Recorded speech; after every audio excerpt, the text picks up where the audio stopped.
Assalomu alaykum qadrli yurtdoshlar. Mana 352 talik inkubatorimiz bitgan. Buni qisqacha qanday ishlatish haqida bir ozgina ma'lumot bermoqchiman. Bu polniy sendvich paneldan bo'lgan, tunuka, ichi tashi. Mana 218 da eng yaxshi oxirgi modellaridan qo'yganmiz. O'rtak deysizmi, bedana deysizmi, g'ozisimi o'zi qo'yiladi bu yerda. Avtomatik o'zi boshqaraveradi. Bu o'chirib yoqadi. Bu qavorotga nima qo'yib qo'yganmiz. Kinopcha 19 kun bo'lganda o'chirib qo'yish uchun. Mana tuxum fleykalarini xohlaganingiz parranda turnikini qo'yib ochirsangiz bo'laveradi. Bu tovuqniki 88 ta sig'adi bittasiga. 4 etash 352 ta sig'adi. Mana gradislarini tushuntiradigan bo'lsam, o'zgartirish bo'yicha mana bu yerda namligini o'zgartirasiz, plus minus bu yerda. Keyin issiqlikni mana bu yerda o'zgartirasiz. Keyin pavorotini mana yerda bosib turasiz. Mana aylanish uchun chetda aylanyapti. Yana qo'yib yuborib turib, yana boshqatdan bossiz, orqaga aylanadi. Orqaga aylanyapti. Qo'yib yuborasiz, to'xtaydi.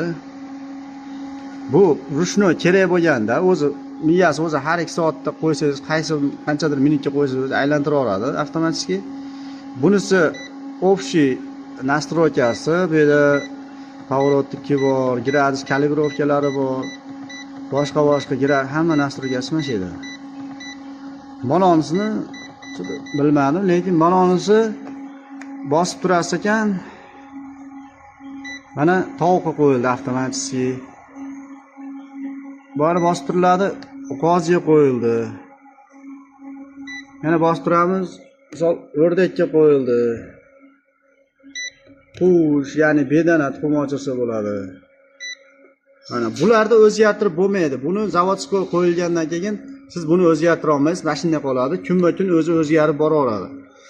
Kunini sanab. Mana hozir biz nastroykani avtomastroykaga qo'yib qo'yganmiz. Shu bir xilda ochiqda boshdan oxirigacha turaveradi. Biz shunaqa qo'yib ishlatamiz, chunki bizda doimiy tuxum olib kelib turadi odamlar, shunga har kuni tuxum qo'yamiz. Ochadigan kuni kelganda pastga qo'yib ochirsa bo'laveradi. Hozir yangilik qilib mana suv idishini ham orqaga qo'yib qo'ydik. Mana paplovisi bor ichida, suv bemalol tashqaridan quyilaveradi. Tashqaridan quyadi. Bular suv idishi, bu yerda bu yerga yashib qo'ygani ham joy kengaydi. Oldinlari suv idishi katta bo'lardi. Yashib qo'ygani joy bo'lmardi. Atroflariga tuxumlarni qo'yib ochirilardi. Hozir endi yashiq ham sig'adi. Xohlasangiz ozgina material tashab, cho'jalar sig'alanib ketmasligi uchun ham issiqroq turadi. Mana tagi ham o'zi issiq-yu. Inkubator bilan bir xil bo'ladi. Lekin sig'alanib ketishi mumkin. Ham yomon bo'lmaydi. Jo'jalar ochib, chichadi boshqa bo'ladi, bari yomon bo'lib ketishi mumkin, chiqmaydi ancha-munchaga. Yuvganingizdan keyin ham baribir asorat qoladi. Undan ko'ra lataq tashab qo'ysangiz, jo'jalar mana shu yerda ochaveradi. Tepada yangi tuxumlar turaveradi.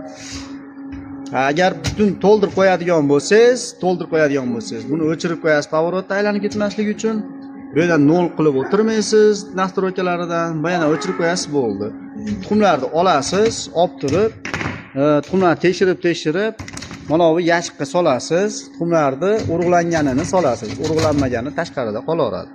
Bunda hamma jo'jalar ochib bo'lgandan keyin, qurib bo'lgandan keyin olib baqsa bo'laveradi. Shunaqa.